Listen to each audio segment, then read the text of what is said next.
আসসালামু আলাইকুম রহমতুল্লাহ। Hello viewers, সপ্তম শ্রেণীর শিক্ষার্থী বন্ধুরা, আশা করি ভালো আছো। ম্যাথ এডুকেয়ার জোন অনলাইন শিক্ষা পরিবারের পক্ষ থেকে তোমাদের সবাইকে স্বাগতম। তোমাদের অর্ধবার্ষিক পরীক্ষা সামনে রেখে আকাইদ ও ফিকহ বিষয়ের উপর চমৎকার একটি গুরুত্বপূর্ণ প্রশ্ন আমি এখন উত্তর সহকারে বলে দিব। চলো আলোচনা শুরু করা যাক। শুরুতে আমরা এই যে 1 নম্বর বহুনির্বাচনী প্রশ্ন দেখবো। সবচেয়ে বড় জুলুম কোনটি? শিরক। এটা ক নাম্বার সঠিক? সবচেয়ে বড় জুলুম কোনটি? শিরক। ঠিক আছে। আবার দেখো 2 নম্বরে বলছে কি, এর অর্থ কি? এটা যে 2 এর ক অধিকার সমূহ। 3 নম্বর দেখো বলছে এটা অর্থ কি? 3 এর ক পরিশুদ্ধ করা। আবার দেখো 4 নম্বরে বলছে কি, আল্লাহর নিকট মনোনীত ধর্ম কি? ইসলাম। 4 এর গ নাম্বার সঠিক। ঠিক আছে। আবার দেখো 5 নম্বরে ইমান ইসলামের প্রথম বুনিয়াদ প্রথম। 5 এর ক নাম্বার সঠিক। ঠিক আছে। তারপরে দেখো 6 নম্বরে বলছে কি, শব্দের অর্থ কি? উপাসনা করা। 6 এর ক নাম্বার সঠিক। 7 নম্বর দেখো কি বলছে, প্রিয় শিক্ষার্থীরা, নবী রাসূলগণ হচ্ছেন সর্বোত্তম আদর্শবান ব্যক্তি, আল্লাহর প্রকৃত বান্দা, সম্পূর্ণরূপে নিষ্পাপ। তোমার সঙ্গে কোনটি সঠিক? তোমার সঙ্গে 1 2 3 3 সঠিক। 7 এর ঘ নাম্বার সঠিক। ঠিক আছে। আবার দেখো 8 নম্বরে কি বলছে, এর তাৎপর্য কি? খুবই গুরুত্বপূর্ণ একটা প্রশ্ন, প্রিয় শিক্ষার্থীরা। এটা 8 নাম্বার। 8 এর ক নাম্বার সঠিক। এই যে আমি সর্বশেষ নবী, আমার পর কোনো নবী আসবে না।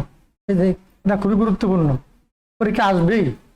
9 নাম্বার, এই যে ইমামে আজম কার উপাধি? ইমামে আজম কার উপাধি? 9 এর ক নাম্বার সঠিক। ইমাম আবু হানিফা রহমতুল্লাহ আলাইহ। 9 এর ক নাম্বার সঠিক। ঠিক আছে। 10 নম্বর দেখো কি বলছে, 10 এর দিনের খুঁটি কি? 10 এর খ নাম্বার সঠিক, ফিকহ। 11 নম্বর দেখো ইমাম আবু হানিফা রহমতুল্লাহ আলাইহির সংকলিত হাদিস গ্রন্থের নাম কি? চমৎকার প্রশ্ন, প্রিয় শিক্ষার্থীরা। 11 খ নাম্বার সঠিক। ভালো করে এই প্রশ্নটা পরে রাখবা, পরীক্ষা আসবেই। 12 নম্বর দেখো শব্দের বিপরীত শব্দ কি?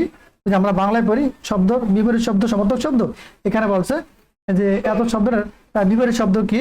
দেখো 12 ক নাম্বার সঠিক। এর বিপরীত শব্দ হচ্ছে ক নাম্বার। খেয়াল করো, এখান থেকে ভালো করে পড়ো না, পরীক্ষা আসবেই, প্রিয় শিক্ষার্থীরা।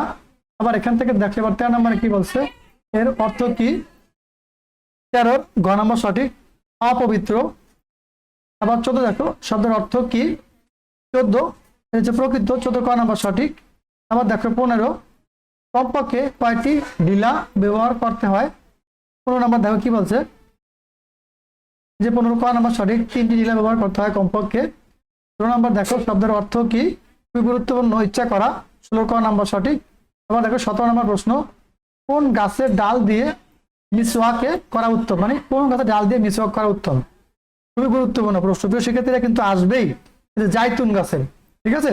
এই যে 17 ক নাম্বার সঠিক। আবার দেখো 18 নম্বরে কি বলছে, শব্দের অর্থ কি? 18 ক নাম্বার সঠিক। এই যে দাঁড় করানো।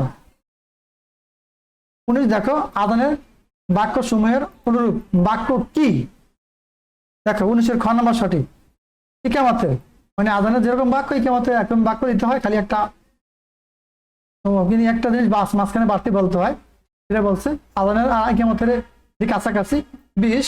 এটা খুবই গুরুত্বপূর্ণ। এর অর্থ কি জানতে চাইছে? দেখো এটা খ নাম্বার সঠিক, 20 এর খ। ঘুমের চেয়ে নামাজ উত্তম। ঘুমের চেয়ে নামাজ উত্তম, 20 এর খ নাম্বারটা সঠিক। আবার দেখো এখানে 21 কি বলছে, প্রিয় নবী সাল্লাল্লাহু আলাইহি সাল্লাম এর প্রতি মহব্বত রাখা কি? প্রিয় নবী সাল্লাল্লাহু আলাইহি সাল্লামের প্রতি মহব্বত রাখা কি? ইমান। ইমান। দেখো 21 এর খ নম্বর সঠিক। ঠিক আছে। আবার দেখো 22 নম্বরে কি বলছে, উন্নত চরিত্র অর্জনের পদ্ধতি কয়টি? উন্নত চরিত্র অর্জনের পদ্ধতি 15টি। এই যে 22 এর ঘ নম্বর সঠিক। 23 নম্বর দেখো এই যে এর অর্থ কি? চমৎকার একটা প্রশ্ন, প্রিয় শিক্ষার্থীরা। 23 এর ঘ নম্বর সঠিক। এই যে এতিমের জিম্মার ব্যক্তি, মানে জিম্মাদার ব্যক্তি। এর অর্থ হচ্ছে যে ব্যক্তি এতিমদেরকে জিম্মাদার করে বা নিজে রাখে, নিজে দায়িত্বে রাখে, সেটাকে বলে জিম্মাদার। 23 এর ঘ নম্বর সঠিক। 24 দেখো আল কুরআনে তাকওয়া শব্দটি কয়টি অর্থে ব্যবহার হয় বা ব্যবহার করা হয়? খুবই গুরুত্বপূর্ণ প্রশ্ন, প্রিয় শিক্ষার্থীরা। 24 এর ঘ নম্বর সঠিক, 5টি অর্থে। তাকওয়া শব্দটি কোরআনে 5টি অর্থে ব্যবহার করা হয়। 25 দেখো পরিভাষায় তাকওয়ার অর্থ কি? এখানে রোমান সংখ্যা 1 2 3 দেওয়া আছে, নিজের কোনটি সঠিক? প্রিয় শিক্ষার্থীরা 25-এর ঘ নম্বর সঠিক, প্রমাণ সংখ্যা 1, 2, 3 তিনটাই সঠিক, সেই হিসেবে ঘ নম্বর সঠিক। আশা করি বুঝতে পেরেছো। এই ছিল আজকের চমৎকার আলোচনা। তোমার শুরু থেকে শেষ পর্যন্ত দেখো, অবশ্যই এগুলো পরীক্ষা আসবে। তাহলে পরবর্তী ভিডিও দেখার আমন্ত্রণ জানিয়ে আজকে এখানে শেষ করছি। আল্লাহ হাফেজ।